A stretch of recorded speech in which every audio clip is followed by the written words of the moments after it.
What are they doing? How are they selling them? Are they selling them online? Are they selling them offline? Like, not wanting to copy their marketing, but really like looking under the hood to see, are they contacting them 7 times? You know what I mean? Really paying attention to how things work. And what are the principles, that are really getting through to people? Because behind somebody's actions, there's some set of beliefs. That's part of what I want to dig underneath with you. So let's go to that. You have this philosophy of, I think you called it broken anger. I'm sure I'm broken broken what? Miserable. Miserable, yes. Philosophy of broken miserable versus your philosophy. I mean, your brand is what? My brand is rich, happy, and hot. I really, really believe that that it is our birthright to not only make great money doing what we love, to make a difference doing what we love, but not to sacrifice our family and our happiness and our sense of fun and well-being in the meantime. I've seen that for myself, and I've seen that for the people that I'm working with, and there's people, role models like you in my life who I know have that, and I know that that's possible if we have the right spiritual and mental underpinnings. So broken, miserable entrepreneurs usually think like, well, my shit is so good that people should come find me. Do you know what I mean? They should come knock at my door, and they're not marketers. They're not marketers, but they're like the arrogant experts. Do you know that they just kind of stomp, almost like a tantrum, like a kid would throw? That they've done all these professional credentials and they have these PhDs. You know what I mean? They know all this stuff that everyone should just find them and hold them up for it. And a rich, happy, and hot entrepreneur says, no, I go find my market. I take responsibility for getting it out in front of the right people and getting them into my tribe and taking care of them. That's what real responsibility is. What other differences do you find in the psychology of the people that are frustrated, angry, miserable, and they have good content versus the one? What other distinctions would you give them? They are constantly feeling like everyone's done it already. Do you know what I mean? Like, well, there's been a million relationship books. There's a million personal development, strategic kind of coaches. There's X, Y, and Z. Why is my stuff different? And a rich, happy, and hot entrepreneur knows that like each of us has our own unique voice, and we are meant to express it in our way. And there are people waiting for us to step up and deliver it in our way because they can only hear it from us. So it's like you just leave that alone. Broken, miserable entrepreneurs spend all their time comparing themselves. I always call it the comparison trap. Like you start looking online. Online is especially a dangerous place. You go on other people's websites. You spend like 5 hours comparing yourself to other people and how successful they are, and then you spend the next 6 hours or so feeling sorry for yourself. Or frustrated or angry, or all the above. All the above. Yeah, interesting. And a rich, happy, and hot entrepreneur knows that there's other people out there, but you don't go into comparison mode. You stay in your game, you create your stuff, you connect with your people, and that's where the majority of your time is spent.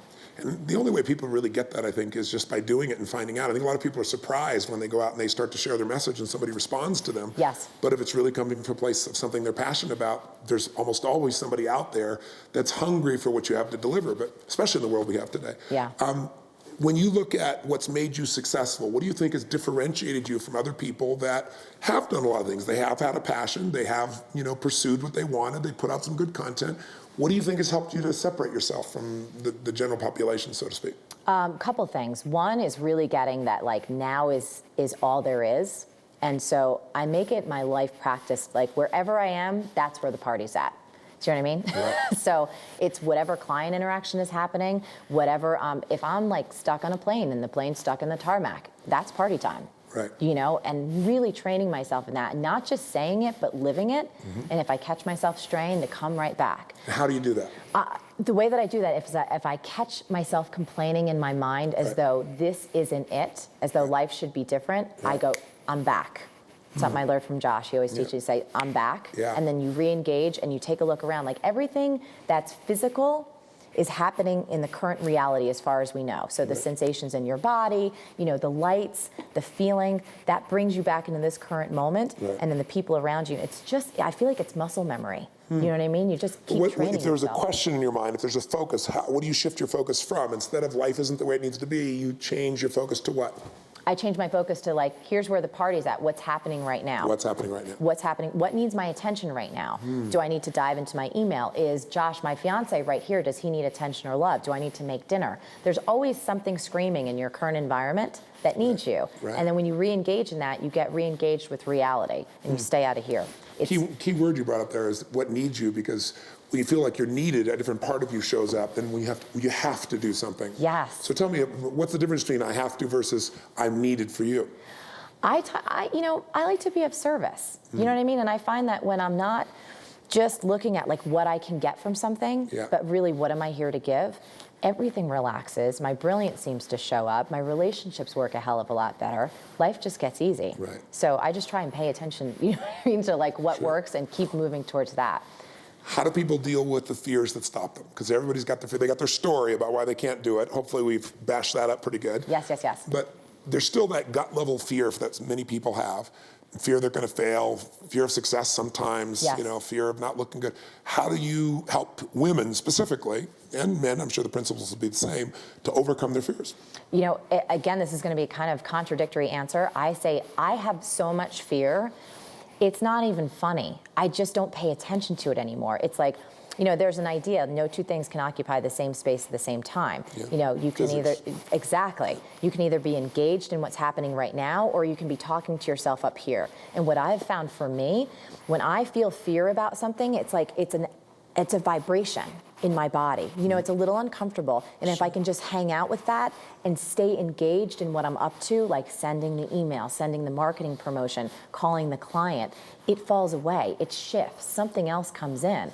So I find when I used to try and like push fear away, what happened pretend it wasn't there, it would overwhelm me and stop me dead in my tracks. And when I got, okay, like, you know what, fear's gonna be here, and I keep playing a bigger and bigger game, it's just going to be here. So why not just hang with it and do what I got to do anyway? I'm either going to pay attention to the fear, or I'm going to pay attention to being of service. And when I am of service, I have no attention on the fear. That's interesting. Yeah. I was talking to a gentleman not long ago who actually became a billionaire overnight almost. He's in the financial services business. And then he saw almost all that disappear in a short period of time. But he was asking me, he really wanted to be a public speaker. And he said, God, you know, you get up there and you talk for 50 hours in a weekend and you don't have any notes. And how do you do that? And I said, well, part of it's experience. But I said, the biggest part of it is I don't even fear because I'm not thinking about me. You know, when you get up to speak and you're thinking about how you're coming across, and I think that's the problem for some people making content too, is if you're in your head at all, you're not with me. So my whole focus is, what is the outcome? You know, how do I want to serve them? And I'm not worried about if it's going to be perfect or not. I'm worried about, am I getting the outcome? Am I serving them? Are we taking where they want to go? If it's not, you just change your approach. I love that. So I think that same mindset is so critical. Most people, as you said, are so stuck in their head versus that they're engaged in serving, the fear tends to disappear. It really, it's like almost magical. Is if we do know that no two things can occupy the same space at the same time. So you're either up here or you're out here. And the name of the game for me is continually training myself to be out here. If I'm connected with you, like right now, I have no attention on myself. I can't even see myself. I can see part of my shoe. But you know, and you could just keep doing that and keep doing that, and life gets tremendously easy. And as a byproduct, you actually reach a hell of a lot of people. There's an inconvenient truth, sometimes you say, you know, people, if they've overcome their fear and they're still not going forward, you know, there's something else, you know, I consider to be an inner conflict that people have, but I think the term you use, inconvenient truth. Tell me about that. I always find that in life, we come across inconvenient truths, and sometimes what those are, you know, maybe there's a project you've said yes to, that you said yes to for the money, but it wasn't your truth. Or maybe there's a relationship that you're in currently that it's run its course, but it's inconvenient. You know, I remember one time there was a guy, it was a couple of years ago, kind of successful, multimillionaire business guy who wanted to do a coaching program with me. And so what did I see? I saw dollar signs, you know, and I thought it was a way to up-level my income, which is normal. I think all of us see opportunities like that. It's not a bad thing. And he wanted to do a coaching program, which was, you know, full of integrity, but my heart wasn't in it. Do you know what I mean? And I wasted so many hours just going through, and I realized, I'm like, why does everything feel like it's screeching to a halt? The inconvenient truth was I didn't want to look silly. I didn't want to back out because I already gave my word that we were going to do this coaching program. And I didn't want the guy to think I was a flake because I take my you know, my reputation. And your word seriously. Absolutely. But I realized it wasn't true for me. And I said yes for the wrong reasons. It was inconvenient for me to then go back out of that, but I had to do it. And it's so funny. I called him up and I said, you know, I'm really sorry I'm doing this, but this project isn't the right thing, and I really appreciate who you are and respect who you are, but I don't think this is going to be successful because my heart isn't in it. And he's like, Marie, I'm so happy you said that because I've been, He's like, I've been feeling surprised as hell. Yeah, totally. He's like, I've been feeling something was not right. He's like, I think you're wonderful. He's like, let's just table this and just be friends and go separate ways, from a business perspective.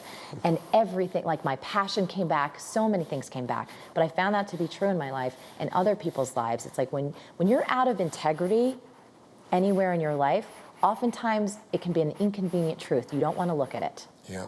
Yeah, but if you do, there's magic that happens. It's ironic, it's the thing you're most afraid of in most cases is, oh my God, to address this. But when you do, all that energy that's tied up inside of you is freed, and it's free to move forward instead of holding you back. Yes, and I think it takes a lot of courage for each of us, because we all have that. And we're gonna have those inconvenient truths that come up. We're gonna have those opportunities, you know what I mean, that come in that aren't aligned with our passions, but maybe it looks like big money or whatever. And we have to have the courage to really stay true to our own course. And for me, the more that I listen to that small inner voice and really stay true and say yes, like let my yeses be yeses and my noes be noes and keep it really clean, I feel like my life is miraculous. Wow, that's beautiful.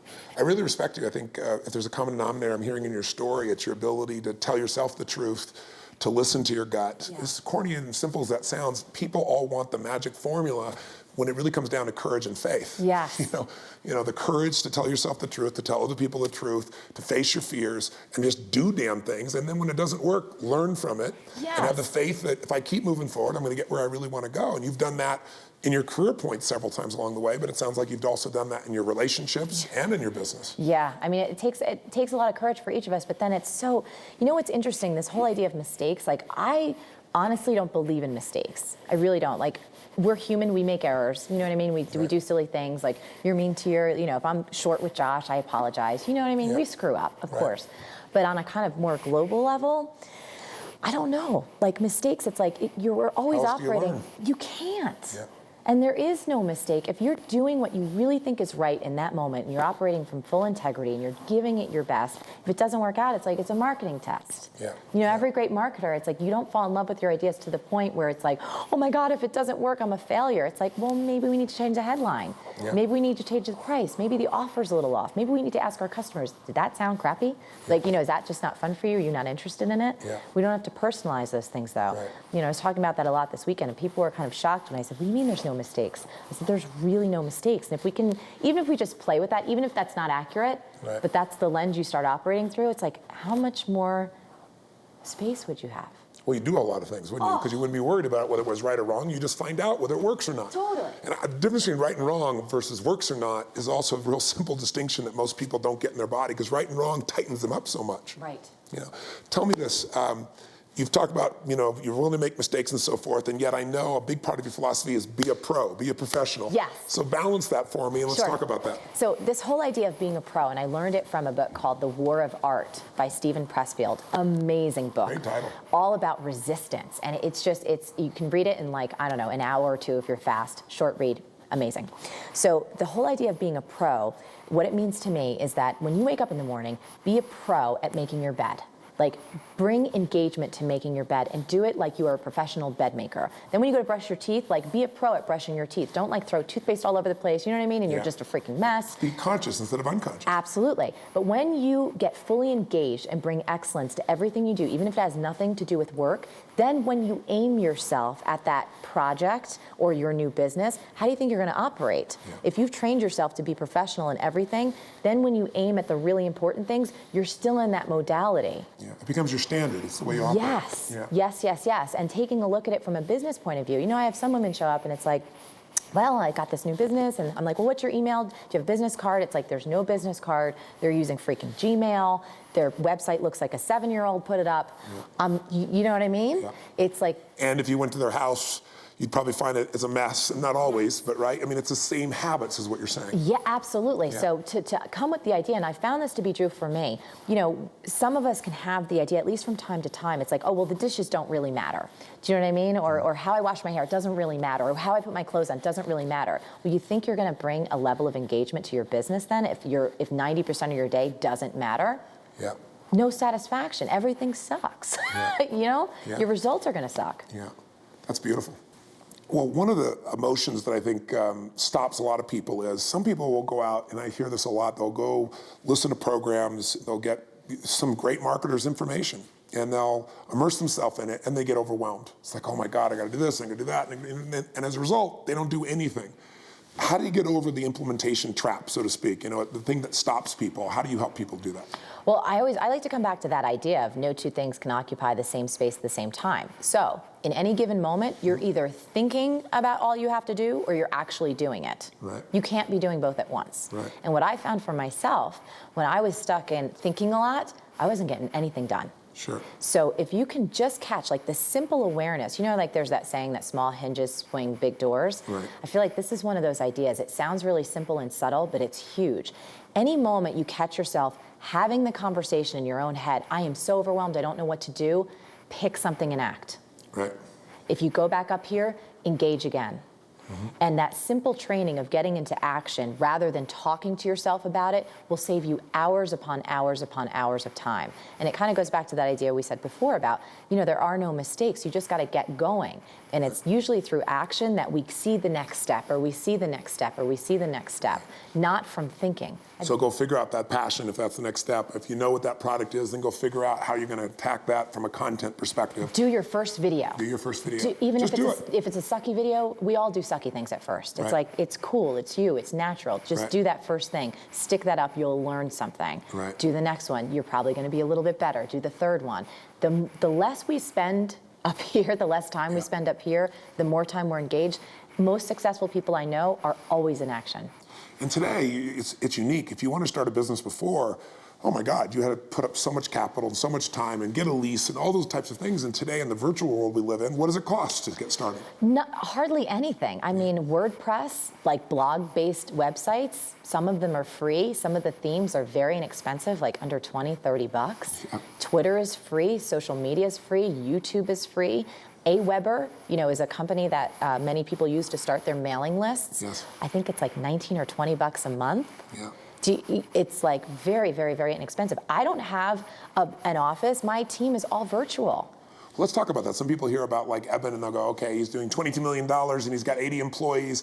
Smart enough, they're virtual. Yeah, yeah. But still, you know, that seems so large. Yes. You now have you did a recent run where you did a $250,000 offering or? Two launches. Two launches. So back-to-back launches. Within 3 months, we did $250,000. It was amazing. Completely virtual. I sold a high-level mastermind program called the Rich, Happy, and Hot Mastery Program.